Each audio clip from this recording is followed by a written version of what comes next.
बिस्मिल्लाहिर्रहमानिर्रहीम नहमदुहु व नुसल्ली अला रसूलिनल करीम अम्मा बाद।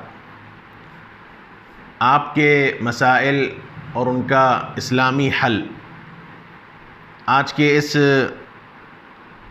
प्रोग्राम में जो सवालात हैं वो कुछ इस तरह हैं।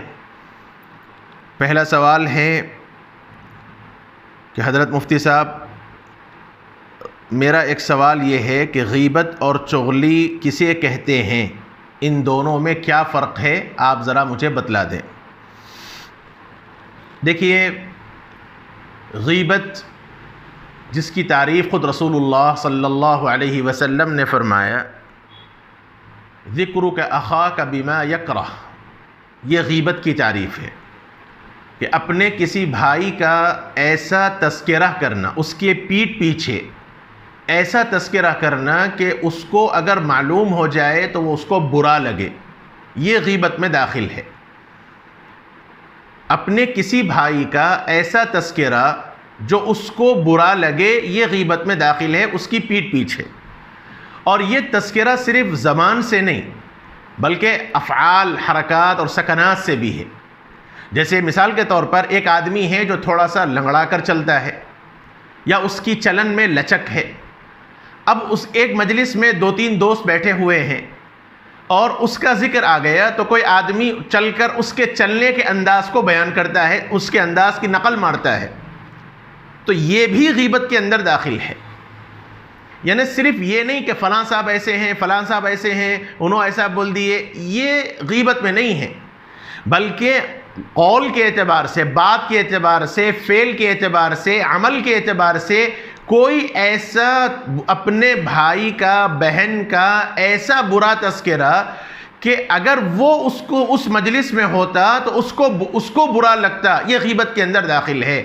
और कुरान मजीद ने यह बात कही है कि अयुहिब्बु अहदुकुम अन यअकुल लहम अखीहि मैतन फकरिहतुमूह, किसी की गीबत करना ऐसे ही है जैसे अपने किसी मुर्दार भाई का गोश्त खाना।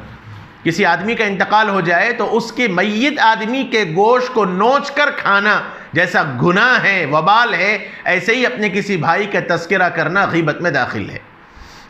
यह बड़ी सख्त वईद है और गुनाह कबीरा में दाखिल है।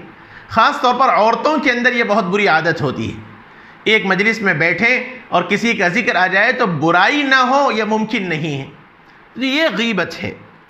और चुगली आम तौर पर गीबत और चुगली भी एक जैसी है। चुगली भी अपने किसी भाई का बुरा तज़किरा करने ही को चुगली कहते हैं, लेकिन थोड़ा सा फ़र्क ये है कि फ़साद डालने के वास्ते, बुराई करने के वास्ते, लोगों में तफ़रुक़ा डालने के वास्ते अगर कोई आदमी बुराई करता है तो उसको चुगली कहते हैं। जैसे मैं किसी के पास जाकर किसी के मुताल्लिक़ बुरा बोल दूँ, अरे साहब आपके भाई साहब तो इस किस्म की बातें करते हैं, और मेरा मकसद ये है कि उन दोनों भाइयों के दरमियान लड़ाई हो जाए, तो अब मैं उस भाई के सामने उसके भाई की जो बुराई बयान कर रहा हूँ, ये गीबत नहीं है, ये चुगली है, जिसको हदीस के अंदर नम्मा कहा गया। ला यदखुलुल जन्नत नम्मा औ कमा, क़त्तात का लफ्ज़ भी आया कि जन्नत में चुगलखोर नहीं जाएगा। तो क़त्तात, ये चुगलखोरी इसी को कहते हैं कि दो भाइयों के दरमियान, दो लोगों के दरमियान तफ़रुक़ा डालने के वास्ते, जुदाई करने के वास्ते एक के सामने दूसरे की बुराई बयान करना, ये चुगलखोरी है। तो गीबत में फ़साद डालना ज़रूरी नहीं है, बल्कि गीबत किसी भी अपने भाई का ऐसा बुरा तज़किरा कि जिसको वो देख ले, वो सुन ले तो बुरा समझे। और मैंने बतलाया कि इसमें हरकात और सकनात भी दाखिल हैं, उसका फ़ेल भी दाखिल है, कौल भी दाखिल है। और चुगली आम तौर पर दो भाइयों के दरमियान, दो लोगों के दरमियान फ़साद डालने के वास्ते किसी की बुराई करना, ये चुगली के अंदर दाखिल है, और दोनों भी गुनाह कबीरा के अंदर दाखिल है। अल्लाह ताला अपने करम से हमें महफूज फरमा दे। दूसरा सवाल एक साहब का ये है, ये शाफ़िई मसलक के हैं गालिबन। इन्होंने ये सवाल किया है, सलाम अलैकुम हज़रत मुफ्ती साहब, शाफ़िई मसलक के मुताबिक वित्र की तीसरी रकात में दुआए क़ुनूत पढ़ना चाहिए या नहीं। देखिए, मसला ये है, दुआए क़ुनूत सैयदना हज़रत इमाम शाफ़िई रहमतुल्लाह अलैह के पास फ़जर की नमाज में दूसरी रकात के रुकू के बाद साल भर पढ़ना है। दुआए कुनूत इमाम शाफ़िई रहमतुल्लाह अलैह के पास, इमाम शाफ़िई रहमतुल्लाह अलैह के पास दुआए कुनूत साल भर फजर की नमाज में दूसरी रकात के रुकू से उठने के बाद पढ़ना है, और रमज़ान के अखीर के 15 दिनों में भी पढ़ना है। यानी रमज़ान के में भी फजर में पढ़ना ही पढ़ना है, उसके साथ साथ रमज़ान के अखीर के 15 दिनों में वितर में भी पढ़ना है। बकिया साल भर वितर की नमाज में दुआए कुनूत पढ़ना हज़रत इमाम शाफ़िई रहमतुल्लाह अलैह के पास ज़रूरी नहीं है, बल्कि मसनून नहीं है। इमाम शाफ़िई रहमतुल्लाह अलैह के अलावा सारे अइम्मा, इमाम मालिक, इमाम अहमद इब्न हम्बल और हज़रत इमाम अबू हनीफ़ा रहमहुमुल्लाह, इन हज़रात के नज़दीक फ़जर की नमाज में दुआए कुनूत नहीं है, बल्कि इनके पास वितर की नमाज की तीसरी रकात में दुआए कुनूत है। लिहाजा अहादीस दोनों किस्म की हैं। वितर की नमाज में भी दुआए कुनूत पढ़ने का जिक्र आया है रिवायात के अंदर, और फजर की नमाज में भी दुआए कुनूत पढ़ने का जिक्र आया है।